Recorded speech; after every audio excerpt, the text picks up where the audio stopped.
بسم اللہ الرحمن الرحیم۔ السلام علیکم ورحمۃ اللہ وبرکاتہ۔ محترم ناظرین، میں محمد ابن زہیر اپنے چینل پر آپ کا خیر مقدم کرتا ہوں۔ آج ہم اس کتاب کا 10واں سبق پڑھیں گے۔ اس سبق میں صاحب کتاب ہمیں اس میں اشارہ کے متعلق ضروری باتیں بتائیں گے۔ صاحب کتاب کہتے ہیں اس میں اشارہ کے متعلق کچھ ضروری باتیں کہتے ہیں۔ یوں تو ہاذا ہادہی کا ترجمہ لفظ یہ سے اور ذالکا و تلکا کا ترجمہ لفظ وہ سے کرتے ہیں، یعنی ہاذا اور ہادہی کا ترجمہ ہم لوگ عام طور سے یہ اور ذالکا اور تلکا کا ترجمہ لفظ وہ سے کرتے ہیں، لیکن اگر یہ چاروں الفاظ حروف جارہ فی علی با لام وغیرہ کے بعد یا مضاف کے بعد آئیں، لیکن اگر یہ چاروں حروف یعنی ہاذا ہادی ذالکا اور تلکا یہ چاروں حروف جارہ یا مضاف کے بعد آئیں تو ایسی صورت میں ہاذا اور ہادہی کا ترجمہ لفظ اس اور ذالکا و تلکا کا ترجمہ لفظ اس سے کریں گے، جیسے کہ ھذا الفصلی کا ترجمہ کرتے ہیں یہ درسگاہ، ٹھیک ہے، اور فی ھذا الفصلی جب یہاں پر حرف جر جڑ جائے گا تو اس کا ترجمہ کیا کریں گے؟ فی ھذا الفصلی کا ترجمہ ہوگا اس درسگاہ میں۔ اسی طرح ذالک الفصلی کا ترجمہ وہ درسگاہ، لیکن جب حرف جر جوڑ دیا گیا فی ذالک الفصلی تو ترجمہ کیا ہو گیا؟ اس درسگاہ میں، ٹھیک ہے۔ ایسے ہی ہذہ النافذۃ کے معنی ہے یہ کھڑکی، لیکن جب حرف جر جوڑ دیں گے علی ہذہ النافذۃ تو اس کے معنی کیا ہوں گے؟ اس کھڑکی پر، اور علی تلک النافذۃ کے معنی ہوں گے اس کھڑکی پر، ٹھیک ہے۔ اب اس کے بعد مضاف کی مثال دیں گے۔ مضاف و مضاف الیہ کی مثال جیسے ولد الاستادی کے معنی ہے استاد کا لڑکا، ولد الاستادی کا معنی ہے استاد کا لڑکا، اور اگر ولدو ھذا الاستادی کہیں تو ترجمہ کیا کریں گے؟ اس استاد کا لڑکا۔ اسی طرح ولدو ذالک الاستادی اس استاد کا لڑکا۔ تلمیذۃ ھذہ المدرسۃ اس مدرسے کی طالبہ، تلمیذۃ تلک المدرسۃ اس مدرسے کی طالبہ۔ کہتے ہیں لفظ اس اور لفظ اس کا استعمال عربی اور اردو دونوں زبانوں میں بکثرت ہوتا ہے، یعنی بہت زیادہ استعمال ہوتا ہے۔ آپ اس کے استعمال کا ایک اور ضابطہ کلی یہ بھی جان لیں۔ اب صاحب کتاب یہاں پر ایک مکمل ضابطہ بتا رہے ہیں اس لفظ کو استعمال کرنے کا۔ آپ اس کے استعمال کا ایک اور ضابطہ کلی یہ بھی جان لیں کہ اردو میں جس لفظ کے ساتھ اس اور اس لگا ہوا ہے، عربی میں بھی اس میں اشارہ اسی لفظ سے پہلے آئے گا۔ جیسے کہنا ہے اس مدرسے کا طالب علم، اس مدرسے کا طالب علم، تو کہیں گے تلمیذ ھذہ المدرسۃ، ھذہ المدرسۃ، المدرسۃ سے پہلے ھذہ لگا اس میں اشارہ، ٹھیک ہے۔ وہی بات صاحب کتاب یہاں پر بتا رہے ہیں۔ مثال مذکور میں لفظ اس مدرسے کے ساتھ تھا تو عربی میں ھذہ کو المدرسۃ سے پہلے لایا گیا۔ ایسے ہی اگر کہنا ہے اس دفتر کا ملازم، اس دفتر کا ملازم، تو کہیں گے موظف ذالک المکتب، موظف ذالک المکتب، اس دفتر کا، دفتر سے پہلے اس تھا تو اس میں اشارہ کو المکتبی سے پہلے لگایا۔ اس کے بعد صاحب کتاب کہتے ہیں ذیل میں کچھ جملے لکھے جاتے ہیں جن میں اسماء اشارہ کا استعمال اس اور اس کے معنی میں کیا گیا ہے۔ جملوں میں جار مجرور اور مضاف و مضاف الیہ کے علاوہ موصوف اور صفت کا بھی استعمال کیا گیا تاکہ گزشتہ اسباق کی بھی مشق ہوتی رہے۔ تمرین نمبر 25، مندرجہ ذیل جملوں کا اردو میں ترجمہ کریں۔ صاحب کتاب کہتے ہیں علی ہذہ النافذۃ ستارۃ جمیلۃ۔ یہاں پر چونکہ علی حرف جر آیا ہوا ہے تو جار مجرور جو ہوتا ہے ہمیشہ وہ کسی ایک لفظ سے متعلق ہوتا ہے اور اس لفظ کو محذوف مانا جاتا ہے، اکثر جگہوں پر یہی ہوتا ہے۔ تو یہاں پر دیکھیے علی حرف جر ہذہ اسم اشارہ النافذۃ مشار الیہ، اس میں اشارہ مشار الیہ سے مل کر مجرور ہوا علی حرف جر کا، اور جار اپنے مجرور سے مل کر متعلق ہوا موجودن کے، اور موجودن اپنے متعلقات سے مل کر کیا ہوا مبتدا ستارۃ جمیلۃ، ستارۃ موصوف اور جمیلۃ صفت، موصوف اپنے صفت سے مل کر خبر ہو گیا اور مبتدا اپنے خبر سے مل کر جملہ اسمیہ خبریہ ہو گیا۔ ترجمہ کیا ہوگا؟ اس کھڑکی پر خوبصورت پردہ ہے۔ اگر موجودن کا ترجمہ کرنا چاہیں چونکہ آپ نے متعلق لیا ہے تو ترجمہ اس طرح بھی کر سکتے ہیں، اس کھڑکی پر خوبصورت پردہ موجود ہے۔ اسی طرح التلمید المجتہد، التلمید المجتہد موصوف صفت، التلمید موصوف المجتہد صفت، یہ موصوف اپنے صفت سے مل کر مبتدا ہو گیا۔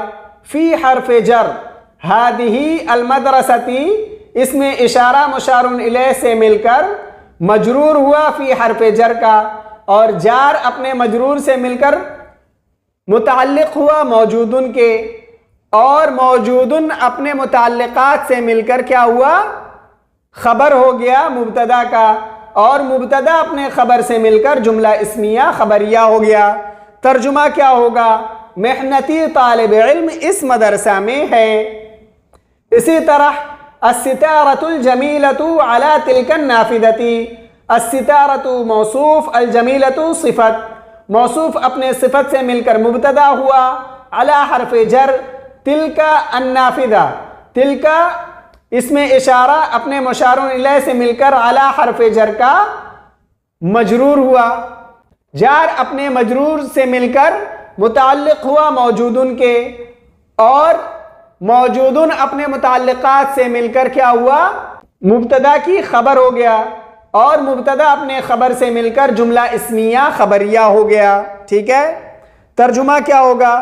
خوبصورت پردہ اس کھڑکی پر ہے۔ اسی طرح الرجل العابد، الرجل العابد، الرجل موصوف العابد صفت، موصوف صفت سے مل کر مبتدا فی حرف جر ذالک المسجد اس میں اشارہ مشار الیہ، اس میں اشارہ مشار الیہ سے مل کر فی حرف جر کا مجرور ہوا، اور جار اپنے مجرور سے مل کر متعلق ہوا موجودن کے، اور موجودن اپنے متعلقات سے مل کر خبر ہو گیا، اور مبتدا اپنے خبر سے مل کر جملہ اسمیہ خبریہ ہو گیا۔ اسی طرح تمام جملے ہیں، لیکن اس میں آخری جو مثال دی ہوئی ہے، آخری جو جملہ دیا ہوا ہے الخلق الحسن لذلك الرجل، الخلق الحسن لذلك الرجل۔ اب یہاں پر دیکھیے ایک چیز ہے، حرف جر سے پہلے اگر لفظ موجودن یہاں پر محذوف مانا جائے گا تو جملے کا ترجمہ صحیح نہیں ہوگا۔ یہاں پر کیا لینا پڑے گا؟ دیکھیے الخلق الحسن، الخلق الحسن موصوف اور صفت یہ مبتدا ہو گئے دونوں مل کر، لذالک الرجل، لی حرف جر، ذالک اس میں اشارہ، الرجل مشار الیہ، اس میں اشارہ مشار الیہ سے مل کر مجرور ہوا لی حرف جر کا، اور جار اپنے مجرور سے مل کر متعلق ہوگا ثابتن کے. کس کے متعلق ہوگا؟ ثابتن کے. اور ثابتن اپنے متعلقات سے مل کر خبر ہو جائے گا مبتدا کا، اور مبتدا اپنے خبر سے مل کر جملہ اسمیہ خبریہ ہو جائے گا. ترجمہ کیا ہوگا؟ بہترین اخلاق اس آدمی کے لیے ہے. اب یہاں پر اگر موجودن کا ترجمہ لیتے تو اس آدمی کے لیے موجود ہے، عجیب سا جملہ ہو جاتا. اس لیے یہاں پر لفظ ثابتن لیں گے. تو ترجمہ کیا کریں گے اس کا؟ اگر ثابتن کا بھی ترجمہ کیا جائے تو کیسے ترجمہ ہوگا؟ بہترین اخلاق اس آدمی کے لیے ثابت ہے. ٹھیک ہے. اس کے بعد تمرین نمبر 26، مندرجہ ذیل جملوں کا عربی میں ترجمہ کریں. کہتے ہیں اس باغ کا مالی ایک چست آدمی ہے. اس باغ کا مالی ایک چست آدمی ہے. تو بستانیو تلکل جنینتی، بستانیو تلکل جنینتی رجل نشیط. ٹھیک ہے. تو بستانیو مضاف، تلکا الجنینتی، تلکا اسم اشارہ مشار الیہ، اسم اشارہ اور مشار الیہ دونوں مل کر مضاف الیہ واقع ہوں گے. ٹھیک ہے. اور مضاف اپنے مضاف الیہ سے مل کر مبتدا ہو جائے گا. اور رجل نشیط، رجل موصوف، نشیط صفت، موصوف اپنے صفت سے مل کر خبر ہو جائے گا، اور مبتدا اپنے خبر سے مل کر جملہ اسمیہ خبریہ ہو جائے گا. ٹھیک ہے. اس کے بعد اس مسجد میں ایک قیمتی گھڑی ہے. اس مسجد میں ایک قیمتی گھڑی ہے. ترجمہ کیا ہوگا؟ فی ھذا المسجد، فی ھذا المسجد، اس مسجد میں. ٹھیک ہے. ساعۃ ثمینۃ، ایک قیمتی گھڑی ہے. ساعۃ ثمینۃ. فی حرف جر ھذا المسجدی، ھذا اسم اشارہ اور المسجدی مشار الیہ، اسم اشارہ مشار الیہ مل کر مجرور ہو جائیں گے فی حرف جر کے. اور فی حرف جر اپنے مجرور سے مل کر متعلق ہوگا موجودن کے. ٹھیک ہے. اور موجودن اپنے متعلقات سے مل کر مبتدا ہو جائے گا. اور ساعتن، ساعتن موصوف اور ثمینتن صفت، موصوف صفت مل کر خبر ہو جائے گا، اور مبتدا اپنے خبر سے مل کر جملہ اسمیہ خبریہ ہو جائے گا.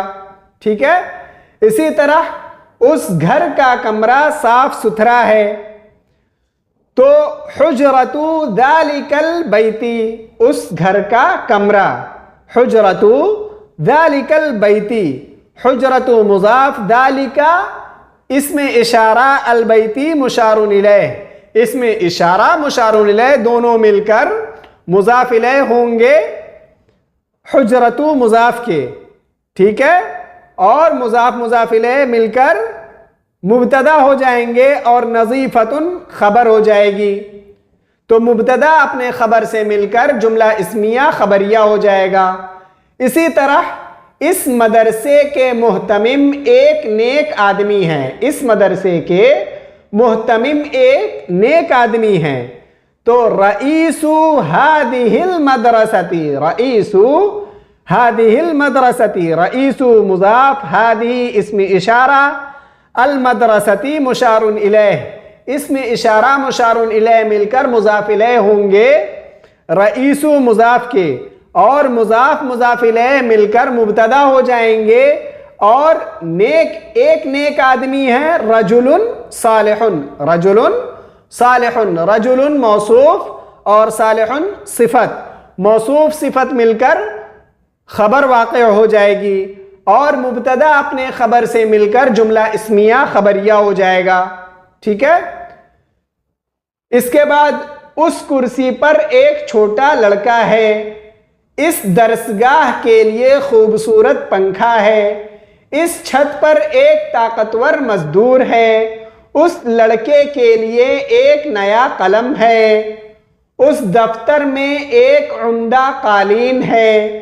سست آدمی اس کمرے میں ہے. اس کے بعد ایک چیز اور کہتے ہیں، مندرجہ ذیل جملوں کا اردو میں ترجمہ کریں. ٹھیک ہے، کہتے ہیں لذالک الاستاذی حجرۃ کبیرۃ، لی حرف جر، ذالک الاستاذی اس میں اشارہ اور مشار الیہ یہ دونوں مل کر حرف جر لی کے مجرور ہوئے، اور جار اپنے مجرور سے مل کر متعلق ہوا موجودن کے، اور موجودن اپنے متعلقات سے مل کر مبتدا ہوا. حجرتن کبیرتن، حجرتن جو ہے یہ موصوف ہوا، اور کبیرتن صفت، موصوف صفت سے مل کر خبر واقع ہو گیا، اور مبتدا اپنے خبر سے مل کر جملہ اسمیہ خبریہ ہو گیا. ٹھیک ہے، ترجمہ کیا ہوگا؟ اس استاد کے لیے، اس استاد کے لیے ایک بڑا کمرہ ہے. اسی طرح السجادۃ الفاخرۃ، السجادۃ الفاخرۃ لہذا الفصل، السجادۃ موصوف، الفاخرۃ صفت، موصوف اپنے صفت سے مل کر مبتدا ہوا، لی حرف جر، ہذا اسم اشارہ، الفصلی مشار الیہ، اس میں اشارہ اپنے مشار الیہ سے مل کر لی حرف جر کا مجرور ہوا، اور جار اپنے مجرور سے مل کر متعلق ہوا موجودن کے، اور موجودن اپنے متعلقات سے مل کر کیا ہوا؟ خبر واقع ہو گیا، اور مبتدا اپنے خبر سے مل کر جملہ اسمیہ خبریہ ہو گیا. ترجمہ کیا ہوگا؟ السجادۃ الفاخرۃ، لگژری قالین، لگژری قالین، لہذا الفصل اس درسگاہ کے لیے ہے. اس کے بعد الحجرۃ الکبیرۃ، الحجرۃ موصوف، الکبیرۃ صفت، موصوف صفت مل کر مبتدا، لی حرف جر، ذالک اس میں اشارہ، الاستاذی مشار الیہ، اس میں اشارہ مشار الیہ سے مل کر حرف جر کا مجرور ہوا، اور جار اپنے مجرور سے مل کر متعلق ہوا موجودن کے، اور موجودن اپنے متعلقات سے مل کر ہوا خبر، اور مبتدا اپنے خبر سے مل کر جملہ اسمیہ خبریہ ہو گیا. ترجمہ کیا ہوگا؟ الحجرۃ الکبیرۃ بڑا کمرہ، لذالک الاستاذی اس استاد کے لیے ہے. اسی طرح منظر ھذا المنتزہ الرائع جمیل، منظر ھذا المنتزہ الرائع جمیل، تو منظر مضاف، ھذا اسم اشارہ، المنتزہ مشار الیہ، اس میں اشارہ مشار الیہ مل کر منظر مضاف کے مضاف الیہ، اور الراعی صفت، الراعی صفت ہوا منظر مضاف کا، اور مضاف اپنے مضاف الیہ اور صفت سے مل کر مبتدا ہوا، جمیل اس کی خبر، مبتدا اپنے خبر سے مل کر جملہ اسمیہ خبریہ ہو گیا. ترجمہ کیا ہوگا؟ خوشنما پارک، خوشنما پارک کا منظر خوبصورت ہے. اسی طرح فی هذه الجنینة نہر کبیر، رسم سور هذه المدرسة مدور، النهر الكبير في تلك الجنينة في هذا المكتب موظف متيقظ، لذلك الطفل كرة جميلة، على ذلك السقف أجير قوي. آج کے سبق میں بس اتنا ہی، انشاءاللہ اگلے سبق میں آپ سے پھر ملاقات ہوگی. تب تک کے لیے السلام علیکم ورحمۃ اللہ وبرکاتہ.